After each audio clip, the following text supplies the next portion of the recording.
We are here to bring you everything and anything surrounding Porsche. I'm Mike. I'm Aaron. And this is P-Car Talk.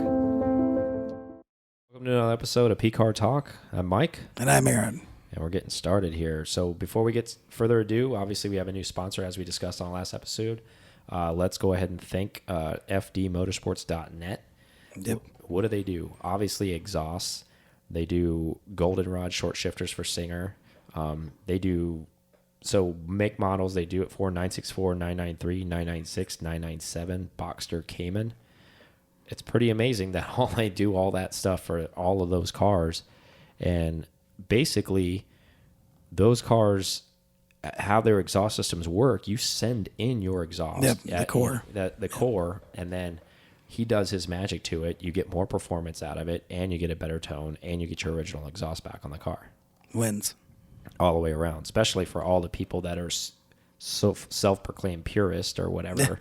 They like to look like they're OEM. Exactly. Yeah. And then everybody asks that question, what exhaust are you running? Well, I'm running a Pfister, So pretty amazing exhaust system. I've heard when we were at Rensport, he did the reveal on the 964. It's absolutely epic, unbelievable. Many people we know are actually running that system on their cars. A prominent 993 collector runs them on every single one of his cars. Got a couple. Yeah. So needless to say, this stuff is proven. We want to go ahead and help them, extend their reach. They're very popular on the West Coast, but, seems like out on the East Coast, we've done a little probing and asking people what they're a little unfamiliar. Yeah. They're not quite sure who Darren is and fdmotorsports.net is. But again, please check them out on their website. They offer more than just exhaust systems. They offer short shifters. Again, like I stated, I breezed through it right away. Singer has using their short shifter in their cars. Yeah. So the fact that they're reaching out to him, and the neat thing about Darren overall, he's an enthusiast himself. He owns Porsches. This company started almost as a hobby. So he was doing his own thing, and people started coming to him, asking him to do things. And then pretty soon before he knew it, he's a master fabricator. This kind of turned into something as not was just a hobby, where it turned into a full-time thing for him. And now he has a booming business. So he is self-made, and he's supporting us. So definitely check him out. Support the people that are supporting P-Car Talk, because we couldn't do it without each other. So we need you guys as listeners to go ahead and support him. And we love you, Darren, and thank you for help supporting the show. So with that being said, now many people, let's get into what we're going to talk about today.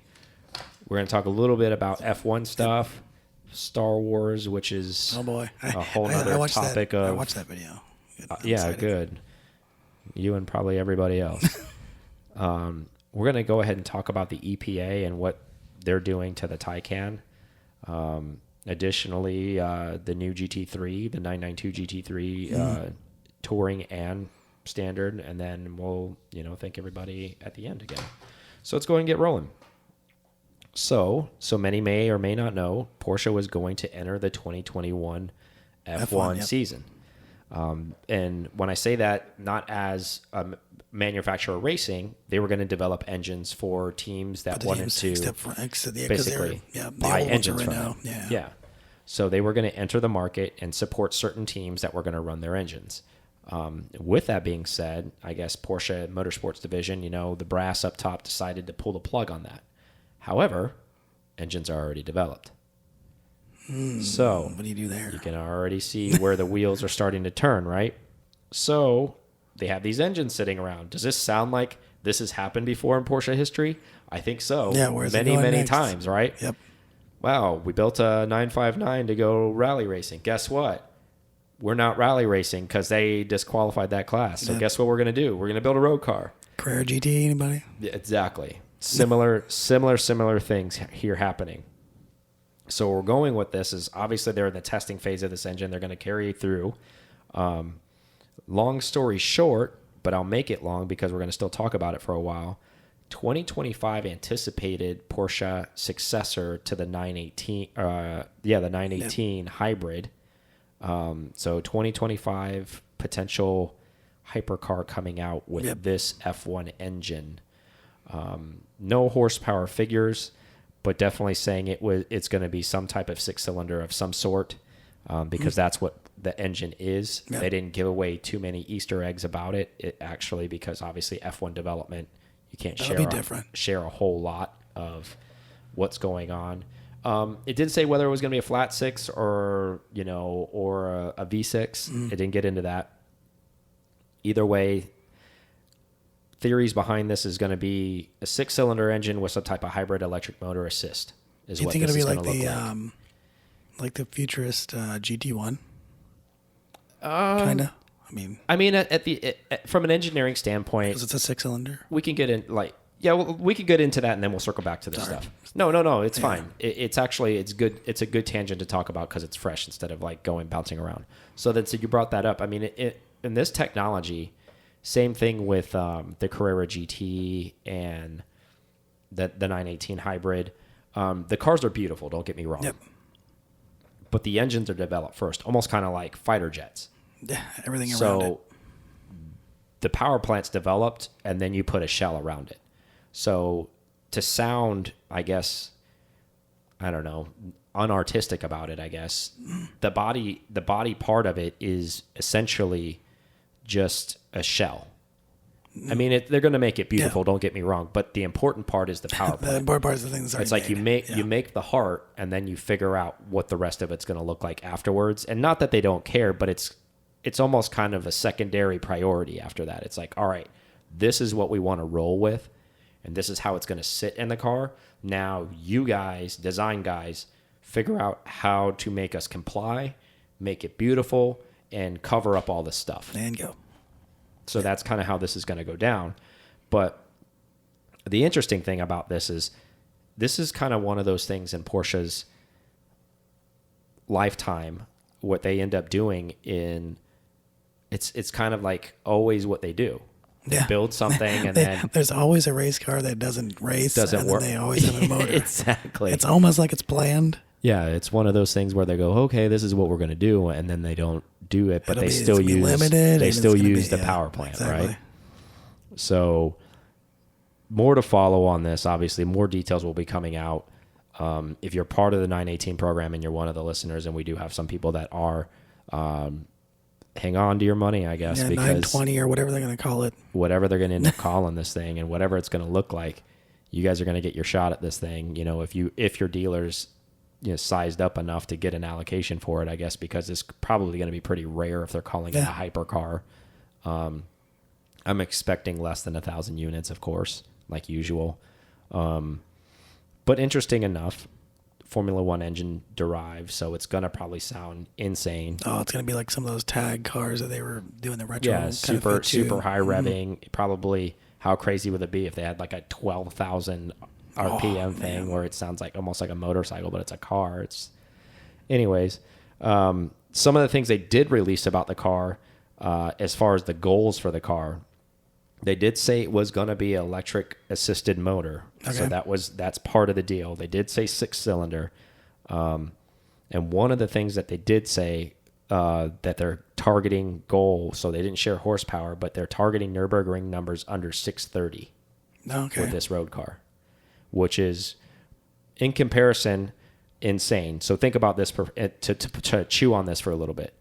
The 919 Hybrid Evo, uncorked, like totally juiced up, did the Nürburgring in 5:19.54, so nearly 5:20. So yes, it's a minute faster, but again, that was a full-on Le Mans race winning car. It's not going to have all the crash stuff that this car is going to have. Like basically, that was a shell with an engine. This car is going to have to meet safety standards. It's going to have airbags. It's going to have. I think the 630 is probably a modest time because if your GT2 RS is anti-spec or 647. Yeah, but I mean, at that level, all of those seconds really count. I mean, That's 17 seconds to come off that. Yeah, and I agree that's a modest number, but again, they want to be able to. But it's also not a prototype either. Exactly, they want to obtain it. They don't even know what this is going to look like yet. They don't know how it's going to cut air yet. They don't know any of that stuff. So to say that they're going to shoot for that time is already a bold statement. Yeah. I'm sure they're going to I don't want to say shatter. They'll probably come in under, like Porsche's always very modest with what they shoot for, but they'll probably come in way under that, I'm sure. I would imagine. Yeah.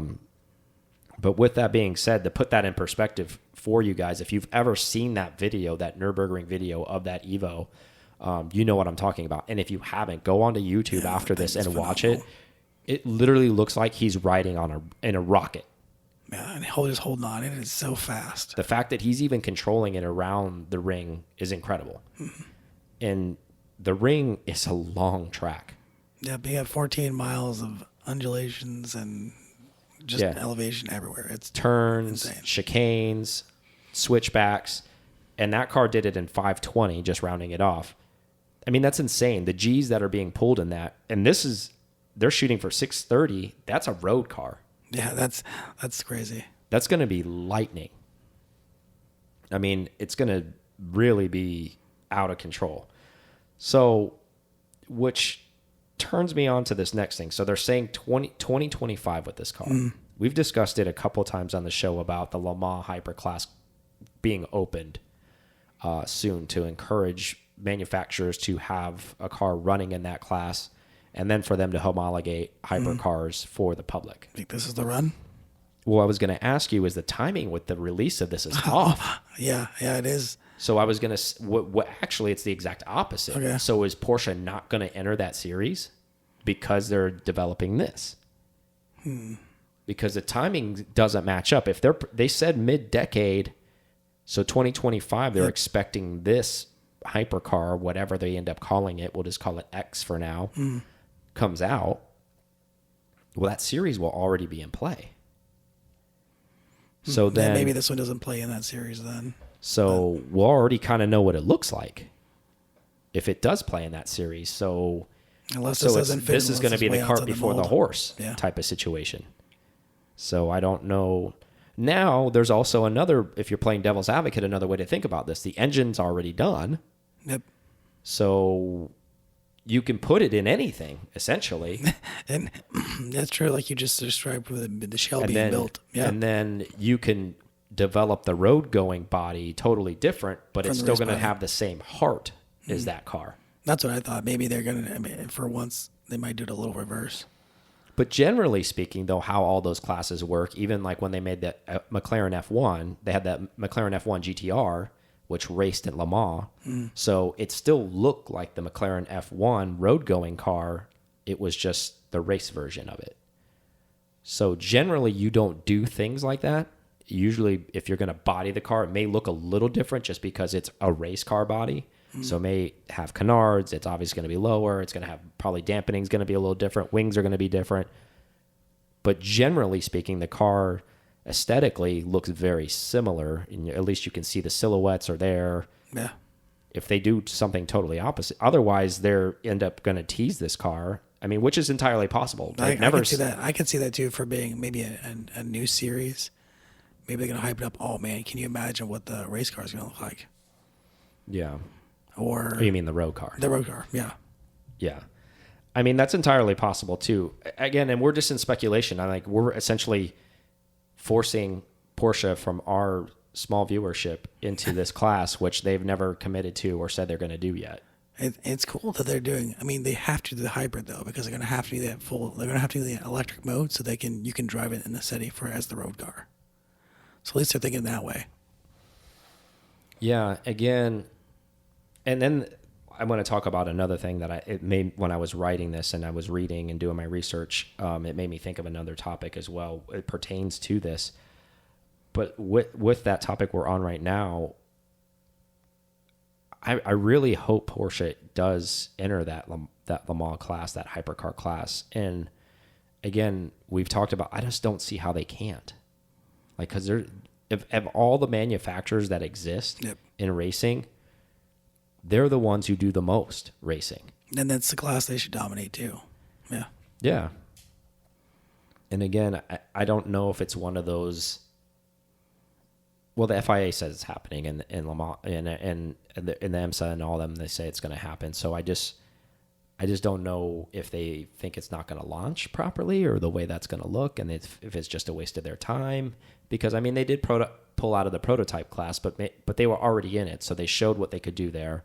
So then they didn't want to waste the dollars because it didn't make sense anymore. I get that. What if they just put this thing for a couple races? Like, yeah, we're good, and we're out. They win a couple of seasons, and then they bounce out. I don't know. Again, not to get too sideways on this thing, but I just don't really see from such a racing brand and such a pedigree of racing how they can't be involved in that. Yeah, I really don't. What is a total red herring, and it's not even anything close to what they're going to bring out for their hypercar. They just happen to have extra stuff, and then let's build it. Yeah, entirely possible, but doubtful. I'm sure this was probably a strategic move on their behalf. Sounds like it. Because I think there's a lot of people kind of pulling the plug on F1 since they went Formula E. They probably just didn't want to focus on like 2 Formula platforms. They were just like, all right, let's pull out of that. Let's focus on this. We know what the future is. We know what the past is. Well, you look at it from an engineering standpoint. How are you going to further develop something in F1? You're not if you're going away from combustion engines, like we've talked on our prior episode. Yeah. Well, if you're in Formula E, you could continue to develop. You could continue to develop, long range batteries, more powerful motors, more power. So the technology growth there still hasn't ceilinged out yet. Yep. Because that's at least unfortunately for the rest of us has been told that's going to be our future, whether we like it or not. So enter the Third Reich, essentially. So, but and electric, and you're getting electric, and you're going to like it. Yes, sir. Anyways, sounds good. But maybe that's the theory behind that, and maybe that's why they don't go hypercar, because if they're not allowed, I don't know what the rules are because I don't even know if they're out, and if they are, forgive me. I'm sorry. I'm not sorry that I haven't looked at them. Yeah, I haven't looked at them because I'm not entering a car in FIA. And usually the rule books are freaking insanely large. Anyways, I don't even know if the rules are if you can run a hybrid assist engine. So if you can't run a hybrid in that car and it's all either just turbo and combustion engine type stuff, it would make zero sense for them to run this engine in that, because if this engine's supposed to run with an electric motor, that class is a waste of money for them then. And we all know that Porsche's savvy enough to say, if that's not going to help us further technology, we're not interested. So true. We don't care what other people think, even though it's a racing class that you guys open to make sexy for people not look at prototypes anymore. Yeah, because that's just not. I mean, something relatable at the end of the day. If they do something that's a road car and a street car, I mean, it's the same thing as the IMSA is now for us. But from a sexy standpoint, and we're spending money that's not ours. I really hope they do it, because it would be really cool to see a Porsche hypercar out there in a hypercar class going out there and dominating in that class. And just to see where the Halo technology's at for Porsche as a brand, because then you'll be seeing it firsthand if you go to the racetrack. And then it'll provide our theory for the hybrid GT cars and all that stuff. That means it's going to happen. Exactly. Yeah. I mean, it is. Yeah. Whether we want to or not, it's happening. Well, I mean, they'll never. It won't go full EV first. That's what I'm saying. We're like the dog trying to go to the bathroom in the rain, like being drugged by our collar. We're like nails in at the front door, not wanting to go outside. But eventually, we're going to have to go out in the rain. Yeah. So interesting, nevertheless, with that, So I just thought it was a good topic. So the people that are the 1,000 that are out there that are probably your chosen already for this program. Get ready, because who knows, there's a big sticker item coming to you guys in 5 years essentially. Well, it'll be less than that, because you'll have to allocate and say that you're in for it before they'll all be sold before they even come out. Yeah. You know how that whole thing works. Hopefully this is going to run side by side with the hypercar stuff. Again, there's no correlation between the two. We're just hoping. There's no data with that. We've given you guys all the data that Porsche is willing to let go on this thing, essentially. Yep. It's basically a time that they want to qualify for, what type of engine they're going to use, what's going to help with it, and where it came from, and what year it's going to come out. And that's basically it. We know what you know. Exactly. So let's transition a little bbit. Star Wars and Porsche. Yeah, that's a little interesting. Yeah. Talk to me about this. So why, what, when, where, how? They wanted to, from what I learned, they wanted to make a bold statement of what Porsche would look like in the future. And then again, it's kind of almost a Taycan advertisement because they used what the kind of the shape of the Taycan for the canopy. They still have the Taycan headlights, and the front part of the spacecraft they show you is Taycan. I watched the video too. It's brainwashing. But besides that, I didn't get the whole sports car thing out of it, or what they were. It's just an exercise that their designers could work with a cool, long-standing Lucasfilms artists, basically. film series. I'm glad you said your part because I'm always talking my face off. But I guess this was just a gee whiz exercise. It was weeks and weeks and weeks about their engineers trying to figure out modeling. Yeah, they were saying like 3 weeks, but Yeah. I at the same time, I guess, and I know it sounds kind of like crass because I'm not running either company, but the collaboration between the two, it seems more kind of a hype machine. They have a movie coming out. Porsche has a Taycan coming out. Let's collab. Yeah. Your movie's coming out. Let's just hype together. We're both big brands. I just... Outside of that, it didn't make sense. Is this like a Back to the Future where you like perfectly place like a Mountain Dew ad in the background during like a momentous scene in the movie, and this is kind of what happens, and it's like, oh, hey, that's a Porsche. It's if they're trying to do native advertising, which it's pretty close. That's what it is. Yeah, and I'm not saying there's not a huge demographic that follows Star Wars. Clearly there is. Unless you've lived under a rock your entire life, understand. And I'm not saying anything against Star Wars. I have a hard time understanding the purpose behind this. Is the Taycan the new spaceship? Is that what you're trying to tell me? I guess. Well, it's funny you say that. I asked because my brain literally just went like nuts. Obviously I knew this came out. So then I'll just read you some of the questions, and you could tell you where my head was going. Why do you think this is something that even came together? Help the movie coming out. Help Porsche as a brand. They both don't need help. Porsche's strong on its own. Star Wars is strong on its own. This is just a gee whiz exercise. Is Porsche really gonna make a spacecraft at some point? And do they just want a design element from them regarding spaceships? Or are they gonna make a space shuttle just so people can buy one? Like exactly. Are they trying to compete with Tesla still and make a SpaceX spacecraft and launch into space? And this is gonna take people on trips to the moon. Not only did they like, okay, Elon, Taycan is here. Yeah. Well, check out our space shuttle. Yeah. Because it's pretty amazing. I raise your landing rocket and raise you a space shuttle that will actually fly people around, and we're going to beat you to it and take them into orbit and take them back. And that's going to be our Taycan Porsche space shuttle. Who would know more about spaceship or spacecraft design, at least theory, than these people that they employ for Lucasfilms and these movies? They really do the research. Yeah. And that's just where my brain kind of went. And now we have wild. Taycan Turbo S spaceship. There you go. Boom. Who wants to go into the atmosphere? 2027. We'll give it a little time. Let's do it. But is it going to be full EV though? I don't know what we call it at this point. Yeah, no, I'm just joking. I'm just saying because everything's so EV.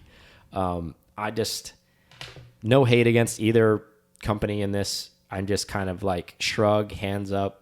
I don't know. Whatever. It seems like an exercise of somebody exchanged money for something here, and it's kind of like, thanks for the design. We're gonna go build a space shuttle now or something. It doesn't even say Porsche on it. At least do that. If you're gonna go all the way with it, then just. Yeah, I'm sure Porsche will take it from there and then give it to their designers, and then they'll put a crest or something on it, and like just like hidden thing. Yeah, like a mat. Maybe in like the afterburn thing. Like it comes out of the afterburn is like the name or something. Like cool. They should use the single brake light or whatever, like a little glow, like they do for all the other signature moves. Who knows? Turbo S. Turbo. But I saw the design stuff. I guess it was if you were on the project, it was probably a huge honor for either side to work with either company. But it seems like it was just a collab. Really, unless there's in 25 years when space travel is more commercialized, maybe this is something that maybe we might see again. I don't know. Maybe it's just a preview, and then I'm sure there'll be a Lego set to follow. Actually, I didn't even think about it from a commercial standpoint like you just did. Good kudos for you, because of the way my brain was racing, I didn't even think about that. Actually, perfect example. You're going to bring in, you know, Star Wars people and Porsche people to buy this Lego thing. Yep.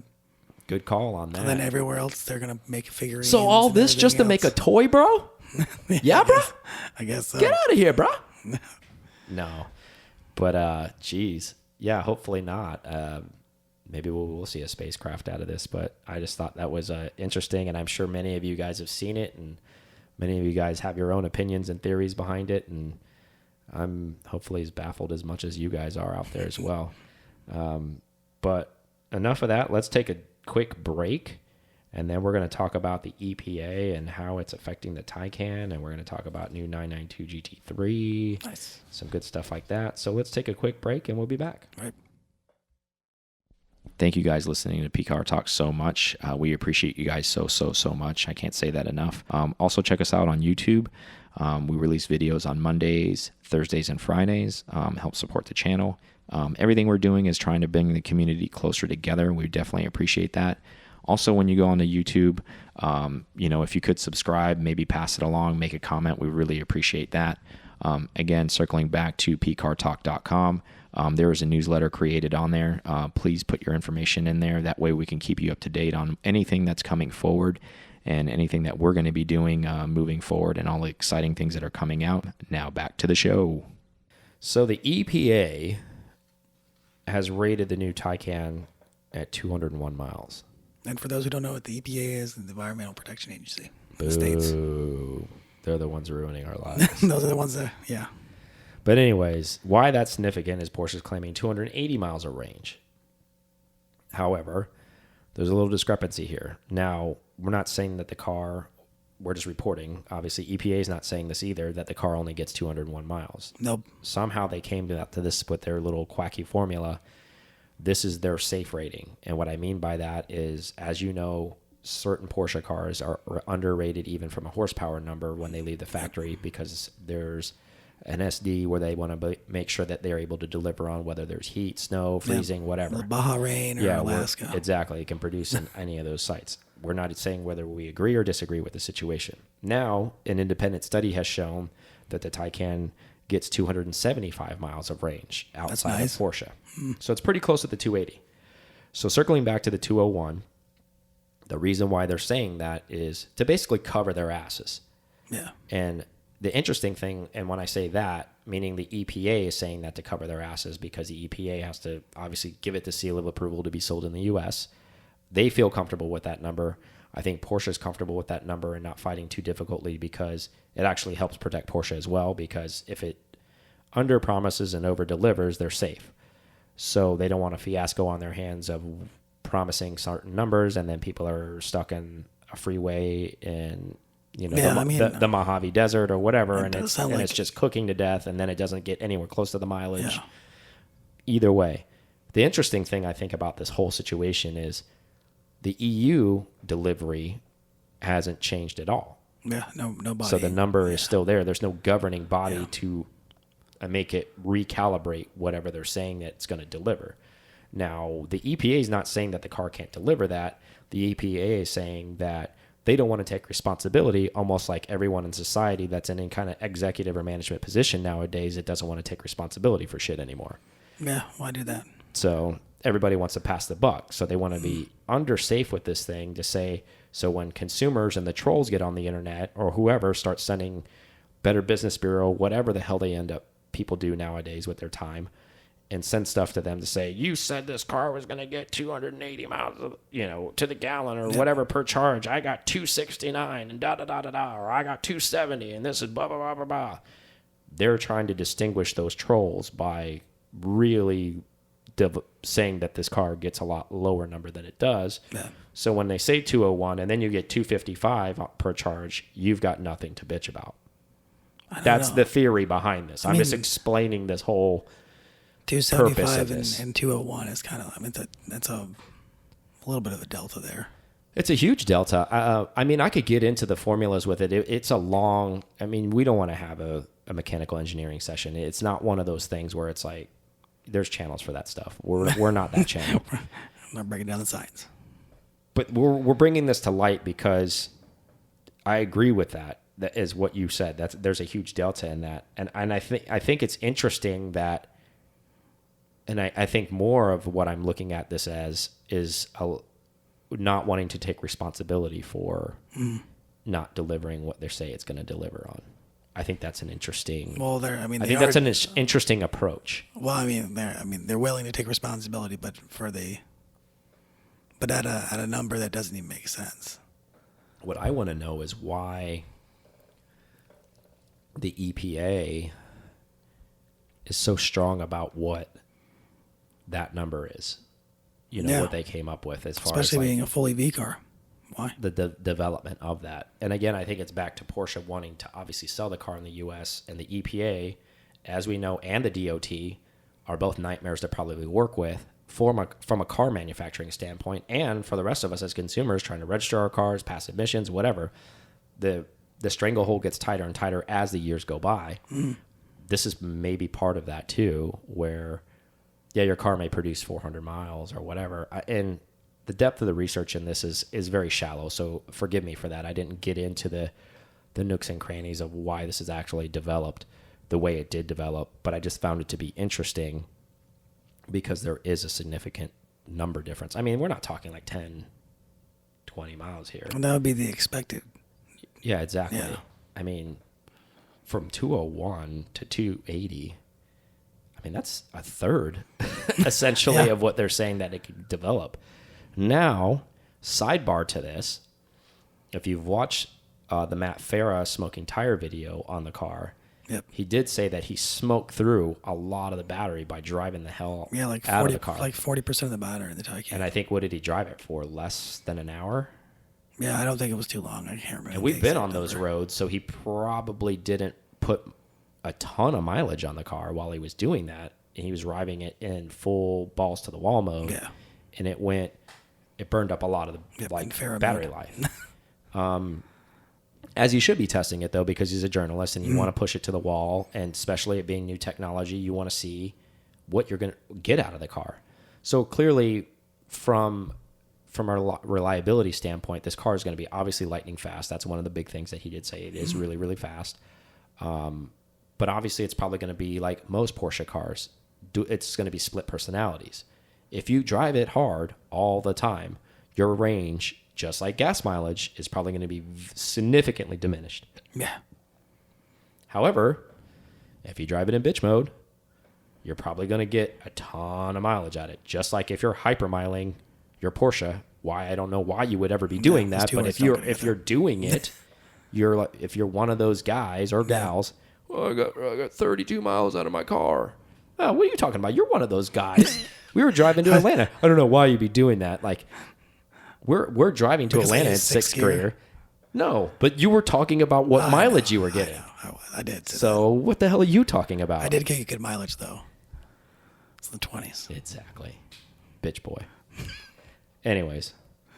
We had the roof box on. Yeah. There's things. Who cares? Why is that even on there? Like, it should be deleted. It shouldn't even be, you're getting this kind of mileage in your 911. Who cares? It's a 911.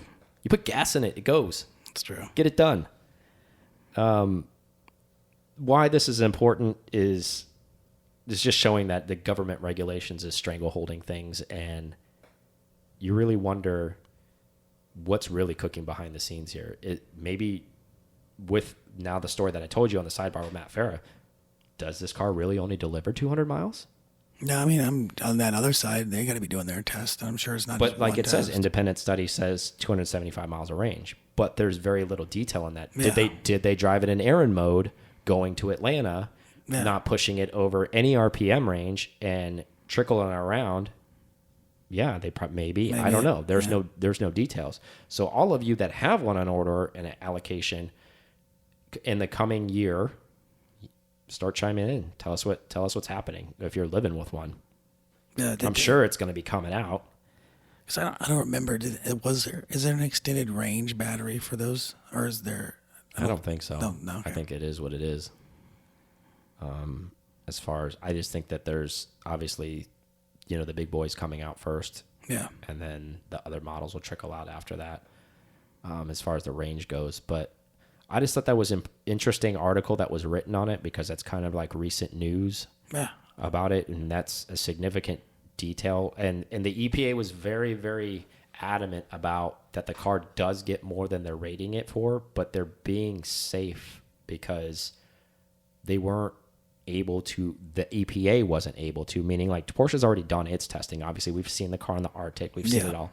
But to be fair, I guess the EPA is trying to say is that they haven't been able to test all the environments and all the environments, and basically they have to quantify it with some type of formula that they have, because they don't have the time or means to be testing this thing, obviously in the North Pole, and testing it in the Sahara, and doing it all these things, and letting it sit in traffic and all this R&D. So all of this research and development comes from all these third-party companies, which you may or may not know if you're listening out there.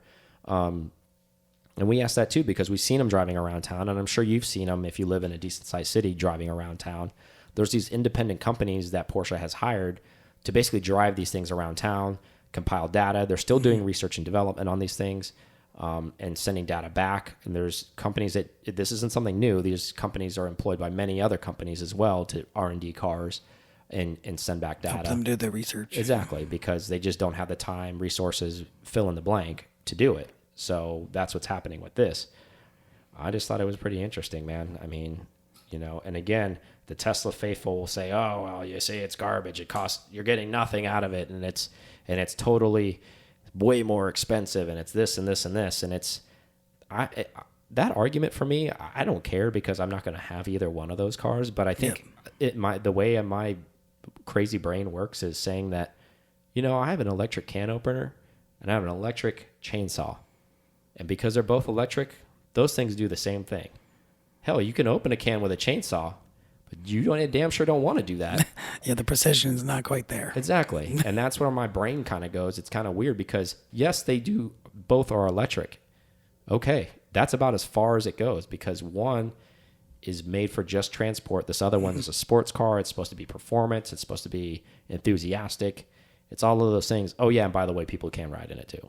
Yeah. So That's I think that's where people are missing it a lot of times. Is it is the performance car. That's what they made it to be. They didn't try to make it a commuter. Mm-hmm.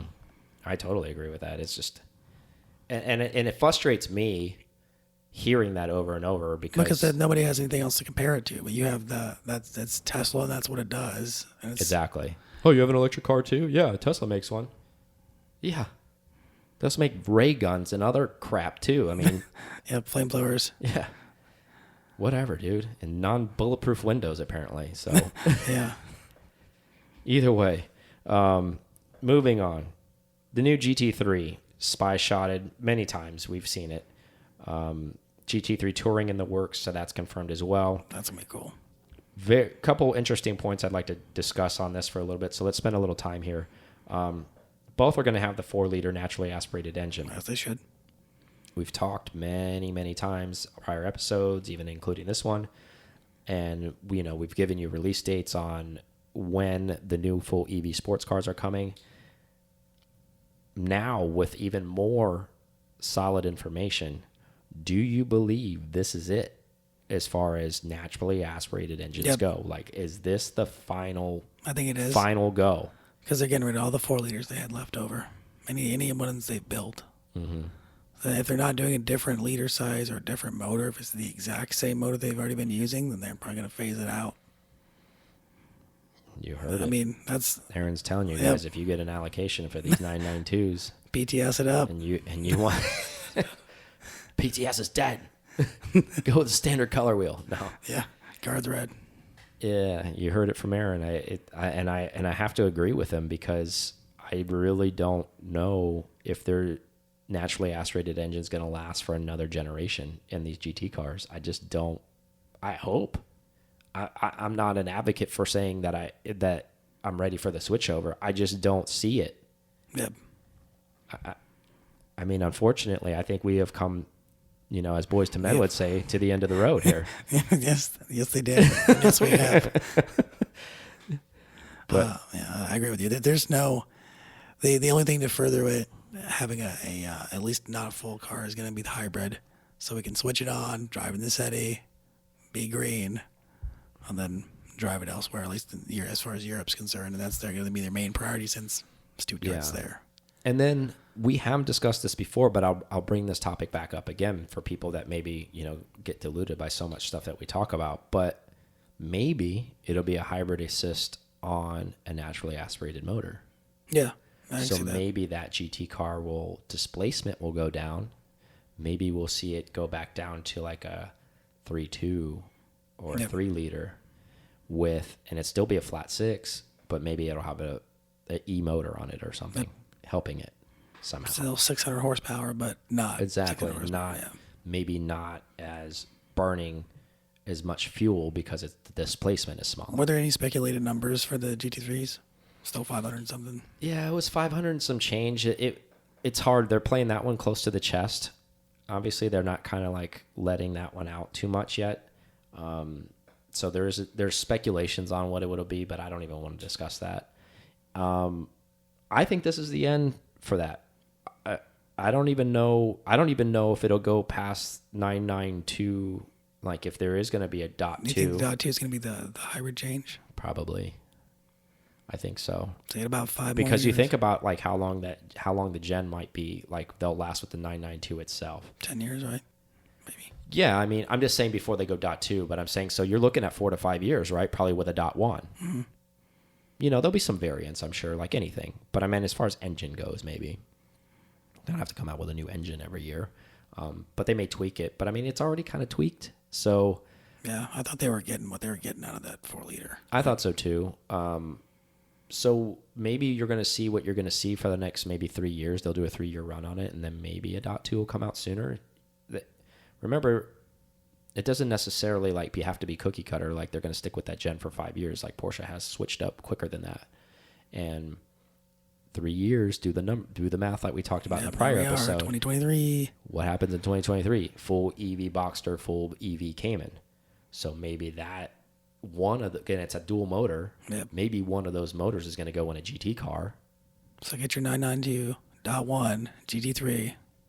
The last of the last. the rawest of the raw, right? Yeah. That's what it is. Oh, that's the last naturally aspirated engine ever. I'll be worth $1 million someday. I gotta buy like 10 of them. All of them PTS. Hook them all up right now. Yeah.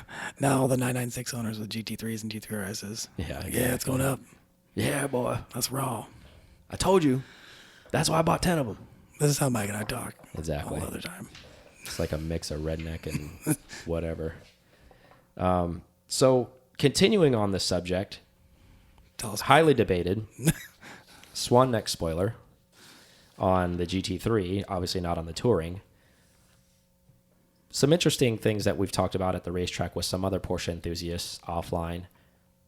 Some people seem to think that is just a kind of a throw you off the scent type of situation because they don't think they're going to make. Obviously, that's being used in the RSR car and a competition car with a swan neck.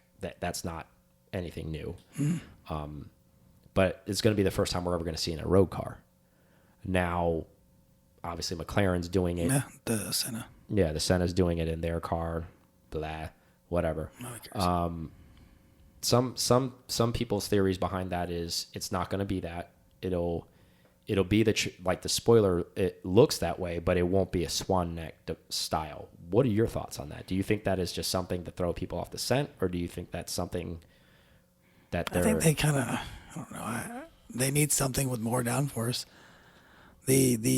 For example, I learned with the Manti spec GT3RS when they were doing that, since they add a little bit more power, they do the suspension tweaking instead of they have as big as spoilers they can have on there, and that's why they put they'll add on the aero disc to add more downforce rather than getting a more giant spoiler. So they're at their wits' end for spoiler design, or at least as big as it can get. Mm-hmm. So I guess that the next step, if they're going to put even more power into these cars, is going to have to be a different design. And I can see where that gooseneck solves that problem for them. Yeah. I mean, the other thing they could do would be a diffuser like we've seen in the GT4s. Mm-hmm. where that diffuser puts a lot more downforce in there. Yeah, exactly, right? Like they used in the Spider, that development, because it's able to suck from the bottom to keep the car planted. Well, maybe they're doing both. Maybe they got so much power and they just need everything they can get. Well, you think about it, as far as slipstreaming through the air, a wider car, which this is, then each generation gets a little bit wider, as we know. You're creating more drag, so the car is becoming more of a sail as opposed to slipping through the air. That's why Roof back in the day used a narrow body turboed car, because it could slip through the air quicker. So a narrow body car, even though it's going to be more difficult to handle on track, is going to slip through the air. The coefficient of drag is going to be much less because its surface area is less. I mean, it's just simple mechanics. Yeah, it's simple mechanics and physics. So obviously it takes a special kind of driver to be able to drive a car. Can't put a certain kind of contact patch on the ground, but that's why there's professional drivers. So the theory behind that is obviously I think the cars got bigger, so they do need more downforce because there's more mass to put down to the ground. In addition to that, there's more of the car being caught in the air, so it's actually being less stabilized because there's more broader shoulders to be drawing the air, like pushing the air off of it. So unfortunately, my thought process is I think the Swan Neck spoiler is going to be on this thing. Now, I guess it'll grow on us. I'm sure people It's gonna look pretty. I'm sure when people first saw an RS wing on a 911, they probably were like, "Are you freaking kidding me?" Because most 911s are, Subdued. traditionally like slant back, coupe look, and then you see this monster shopping cart wing on it, and you're just like, "Where are you flying with that thing?" Yeah. So I don't know. To look in the rearview mirror and see a gooseneck spoiler would be. you're gonna get used to it. Yeah. I mean, It'll be interesting. But again, it's going to serve its purpose. it's race technology, but I guess what's really throwing me off about it, and we've talked about this too offline, and it's just totally aesthetics, because we haven't driven an RSR, but if you want to holler at us, let us know. We'll drive an RSR on track. We haven't been able to feel that downforce yet out of that wing, out of the Swan Neck one. But the interesting thing about it is it looks right and proportional on an RSR car, because an RSR car is so much wider. Yeah. And this wing is so much taller. So it kind of actually looks more purposeful, as opposed to if you've seen any of these spy shots on the GT3, it's a lower deck. And the car is wide, and it doesn't have as many canards, and it doesn't have all this other diffuser stuff to kind of protrude itself all the way around and make itself so wide. It's it's a more aggressive move than the car is itself, I guess. Exactly. I guess what you're trying, Yeah. Exactly. Great way to state it. And that's what I was looking for. And the thing about it is it's not as tall either. So it's a shorter deck because it's a GT3. Now, we're talking not the RS. We're just talking about the regular GT3 is going to come with the Swan Neck on a shorter deck. So it looks kind of funky. Well, plus, you can't read Porsche script on the top of it as you're walking by it now. Well, they could still do it. I mean, they find a way to just put it, they stagger it out. It's maybe. It's just geometry at that point. They just put it in between the way where it's staggered out. Yeah. Do you think they'll have different size wings for the GT3 versus GT3 RS, or? Well, I think the height will be different, just like the RS always is. I think the RS may get something closer to at least the RSR, and at that point, it may actually look a little bit better. But I wonder what the I could have done the research. The width difference between the RSR and the 992 body is. They're gonna be close. I don't know. I mean, I really both don't. wide body now, so Yeah, it's not they really are. not. You can't really call it narrow body anymore. No. But I mean, the RSR is still wider. I mean, come on, it's just bigger. In the rear, especially. Either way, I mean, I don't want to talk too much about that stupid spoiler, but Mike loves it. Can't wait for it. We'll get used to it. Whatever. All right. Well, yesterday was Christmas. Yep. Merry Christmas, belated, from us to you. I hope you Hopefully get you got everybody. everything. I hope Porsche Claus gave you everything that you Tons wanted. of Porsche things. If not, maybe you can go to pcartalk.com and buy some Porsche swag. Yep, and there could be new things on there when you go look. Yeah, or maybe even a membership, right?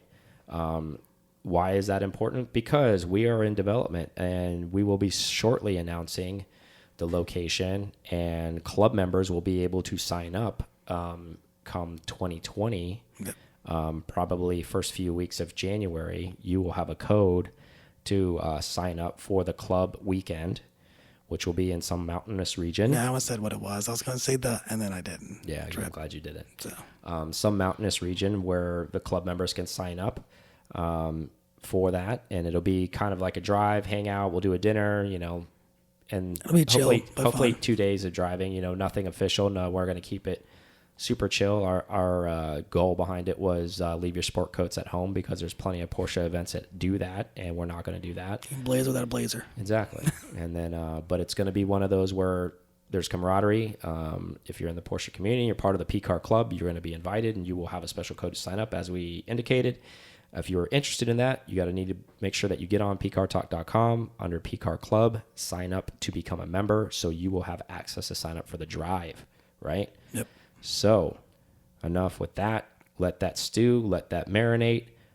With that being said, I hope you guys had a wonderful Christmas. We will see you on the next one, and we love all of you so much. Yep, we do. See ya. Thank you so much for listening to this episode of P-Car Talk. Connect with us on Instagram at P-Car Talk or online at pcartalk.com.